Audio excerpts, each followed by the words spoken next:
Hi, it's Dan Lesniak from the Orange Line Living Team. In today's segment of Ask the Agent, I'm going to address a common question we get about building new homes in Arlington.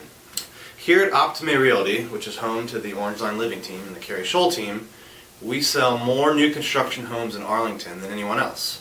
So we run into a lot of questions, and one of the most common questions that buyers have when they're looking for new construction homes, particularly those that are going to build their own home, are what size home can I fit on this particular piece of land? Well, there's two factors to look at that. First is the setbacks that are required, and the second one is the total percentage of allowable lot coverage.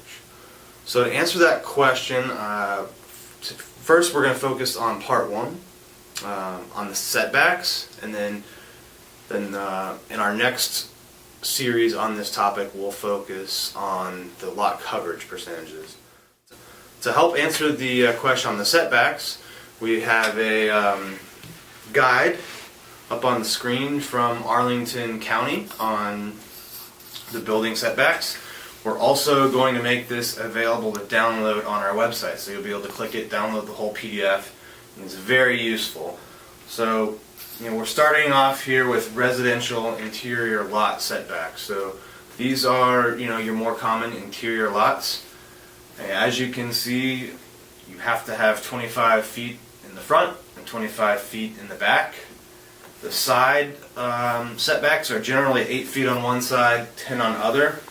But as you can see, when you get up into the R8 and R10 in bigger zones, you need a little bit more space on the sides. But for your more common R5 and R6, the setbacks are 8 and 10 on the sides, and then 25 feet on the front and back.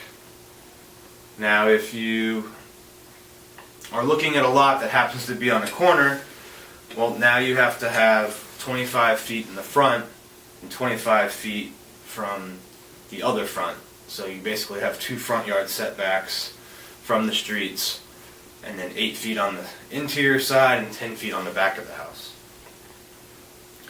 Now, along with this question, we also get asked about what about garages or sheds. These are generally known as detached accessory buildings.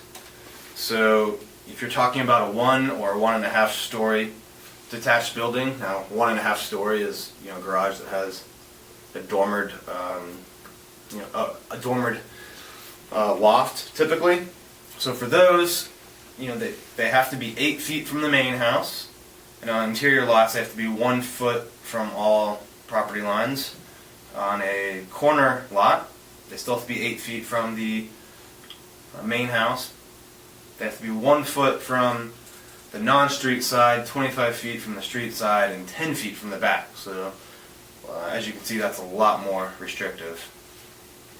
If you're going to build a two-story, full two-story detached accessory building, setbacks are even more restrictive. And as you can see, for interior lot, it's 15 feet away from the main building and 10 feet away from the sides, 25 feet from the back. Very similar, actually in this case, for a two-story detached building on a corner lot, with the exception of you've also got to be 25 feet away from the other street.